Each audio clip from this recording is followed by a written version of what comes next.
তো hello friends, ক্যামেৰাৰ quality বা কেনেকুৱা আহি আছে নাজানো। তো চেক কৰি লওঁ আগতে ফাইল কোৱালিটি বাদ দে গাইজ, ষ্টাৰ্ট কৰিব অলপখন। তো ষ্টাৰ্ট হা। যিবিলাক কথা কৈ আছোঁ ন গাইজ, ডিঙিখন হয়তো শুকাই যাব পাৰে, সেইকাৰণে ফাৰ্ষ্ট টাইমত আগতে পানীকেইটা খাই লোৱা, তাৰপিছতে ভালকৈ চাব পাৰিবা গাইজ। পানীখনকে খাই লওঁ। গাইজ ষ্টাৰ্ট কৰি আছোঁ ৰখ চাব দে। ফাৰ্ষ্ট টাইম যিখন উচ্ছেদ আৰম্ভ হ'ল সেইখন হ'ল হাৰ্চিৰা বিল। তো সেই হাৰ্চিৰা বিলত একদম 100% মানুহকেইটাই মুছলিম। আৰু এইখন বিল কিন্তু হাৰ্চিৰা বিল নহয়, এইখন আমাৰ ঘৰৰ ওচৰতে, এইখন ঘৰ বান্ধা নাই, ঠিকেই আছে গাইজ একদম।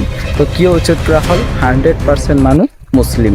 আৰু যদি হাৰ্চিৰা বিলত হিন্দু মানুহ থাকিলে হয় তেনেহ'লে কিন্তু উচ্ছেদ নকৰিলে হয় গাইজ।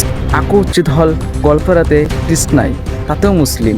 মছজিদ ভাঙি আছে, তাতেও মুছলিম। গোটেইকেইটা উচ্ছেদ কেৱল মুছলিম আৰু মুছলিম।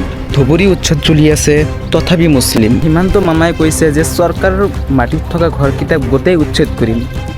তো গাইজ, মন্দিৰকেইটা চৰকাৰী মাটিত নহয়, এনে তেহেঁতৰ পূৰ্বগত মানুহৰ হয়তো থাকিব পাৰে, কিন্তু অনলি আমাৰ মছজিদকেইটা আৰু মুছলমান মানুহকেইটাৰ ঘৰেই হ'ল চৰকাৰী মাটিৰ ওপৰত। আছামৰ CM যে পলিটিক্স কৰি আছে সেয়া আমি সকলোৱে জানো। উচ্ছেদ বুলি ইয়াতে কোনো কথাই নহয়, কেৱল মাত্ৰ মুছলমান মানুহকেইটাক আঘাত কৰিবৰ কাৰণে উচ্ছেদৰ নামত এখন নাম ওলাইছে।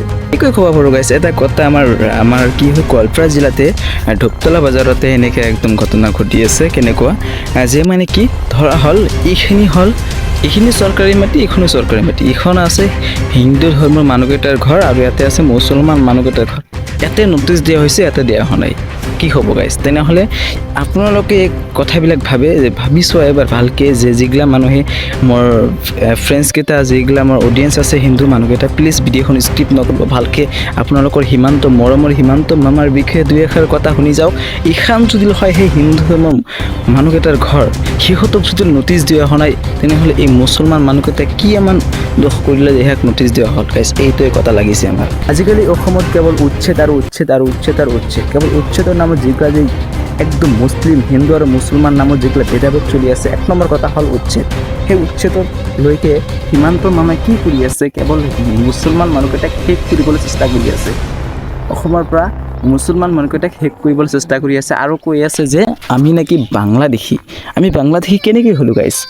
এইকেইটা অলপ ভাবিব লাগিব গাইজ। আমি যেতিয়া মানে 1970 যিগিলা মানে ভোটাৰ লিষ্টকেইটা আছে, সেই মানুহকেইটাকে বাংলাদেশৰ পৰা আহিখিনি ইয়াতে ভোট দিছে নেকি গাইজ? কথাখন বুজাব চেষ্টা কৰি আছোঁ আমি ভালকৈ। কথা হ'ল গাইজ, হিমন্ত মামা কৈ আছে যে বাংলাদেশী উচ্ছেদ চলিবই।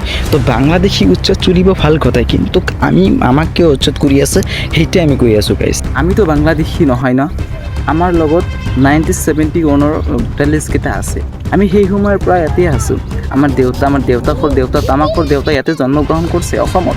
স্বাধীনতা হোৱাৰ আগৰ পৰাই ইয়াতে আছোঁ আমি, তেনেহ'লে আমাক কিয় বাংলাদেশী কৈ আছে?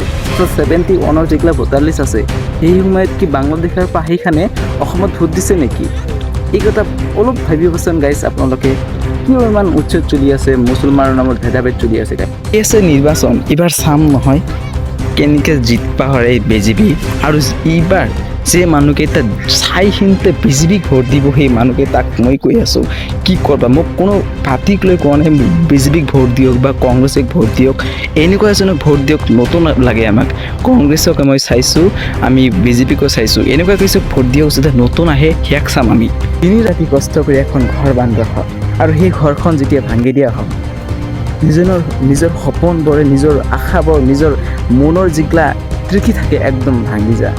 মই এইখিনি নটিচ দিবৰ কাৰণে চেষ্টা কৰি আছিলোঁ যে কেৱল ঘৰখিনি আমাৰ মছজিদ, আমাৰ চৰকাৰী, আমাৰ মুছলমান মানুহকেইটাৰ ঘৰকেইটাই কেৱল চৰকাৰী মাটিত নাই, হিন্দু মানুহকেইটাৰ ঘৰ চৰকাৰী মাটিত আছে, মন্দিৰকেইটা চৰকাৰী মাটিত আছে, আৰু যিকেইটা চলি আছে মাংস লৈ, গাহৰি মাংস আৰু গৰুৰ মাংস লৈ যিগিলা চলি আছে, বাপৰে একদম পলিটিক্স লৈ যে আজিকালি কিয় জাতিটোক ধৰ্মটোক লৈ ক'ৰ পৰা ক'ত লৈ যাই আছে গাইছে একদম।